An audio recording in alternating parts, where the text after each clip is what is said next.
प्यारे बच्चों नमस्कार। स्वागत है आप सभी का आप सबके अपने YouTube channel DN study point में। तो बच्चों आज हम लोग फिर से उपस्थित हैं कक्षा 9वीं के परमाणु की संरचना नामक अध्याय के पाठगत प्रश्नों के साथ। ठीक है, तो बच्चों आज का हमारा पहला प्रश्न है, किसी परमाणु में एक इलेक्ट्रॉन और एक प्रोटॉन है तो इसमें कोई आवेश होगा या नहीं। ये प्रश्न कई बच्चों को परेशान करता है।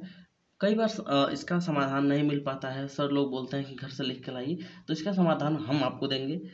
इसका समाधान होगा, देखिए, कोई आवेश नहीं होगा क्योंकि प्रोटॉन का धन आवेश +1 इलेक्ट्रॉन के ऋण आवेश -1 के विपरीत तथा बराबर होता है। प्रश्न को फिर से पढ़ेंगे तब आपको उत्तर समझ में आएगा। ये लिखा है कि यदि किसी परमाणु में एक इलेक्ट्रॉन है, क्या है, एक इलेक्ट्रॉन है और एक प्रोटॉन है, तो उस पूरे परमाणु पर कोई आवेश होगा या नहीं होगा। ठीक है, तो हमको बताना है उस पूरे परमाणु पर कोई आवेश होगा कि नहीं होगा। तो ये कह रहा है कि कोई आवेश नहीं होगा, उस पूरे परमाणु पर कोई आवेश नहीं होगा क्योंकि प्रोटॉन का धन आवेश, प्रोटॉन पे क्या होता है, +1 चार्ज होता है।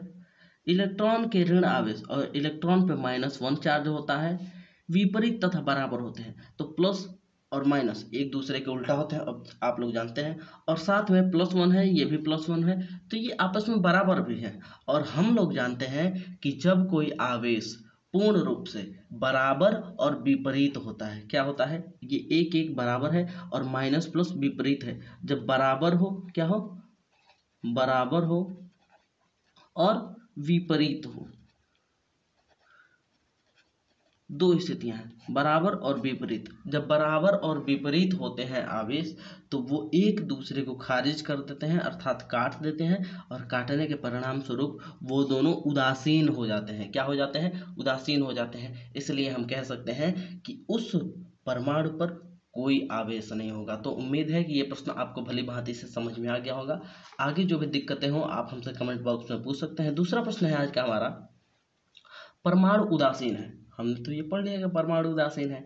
अब हम लोग समझेंगे कि परमाणु उदासीन है, इस तथ्य को टॉमसन के मॉडल के आधार पर स्पष्ट कीजिए। टॉमसन ने कैसे समझाया था कि परमाणु उदासीन है, जो बात अभी हमने पढ़ा पहले प्रश्न में।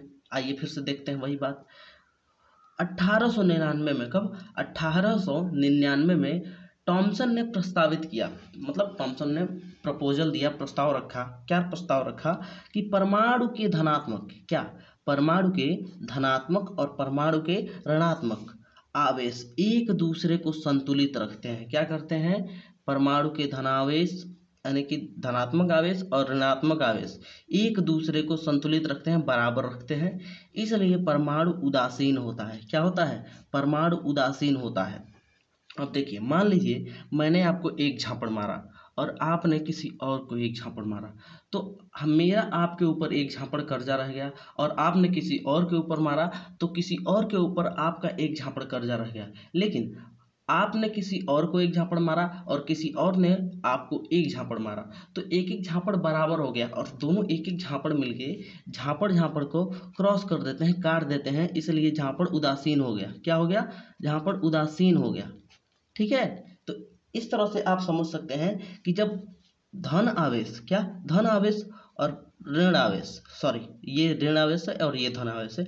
ऋण ऋण आवेश और धन आवेश जब दोनों आपस में बराबर हों, क्या हो, आपस में बराबर हों और एक दूसरे के विपरीत हों, तो ये एक दूसरे को काट देते हैं और उदासीन हो जाते हैं। ठीक उसी प्रकार 1899 में बताया था और टॉमसन ने कि परमाणु धनात्मक और ऋणात्मक आवेश एक दूसरे को संतुलित रखते हैं, इसलिए परमाणु उदासीन होता है। तो उम्मीद है कि ये प्रश्न आपको समझ में आया होगा। जो भी नहीं समझ में आया है आप हमसे बेझिझक कमेंट बॉक्स में पूछ सकते हैं। तब तक के लिए धन्यवाद। जय हिंद। मिलते रहेंगे ऐसे ही।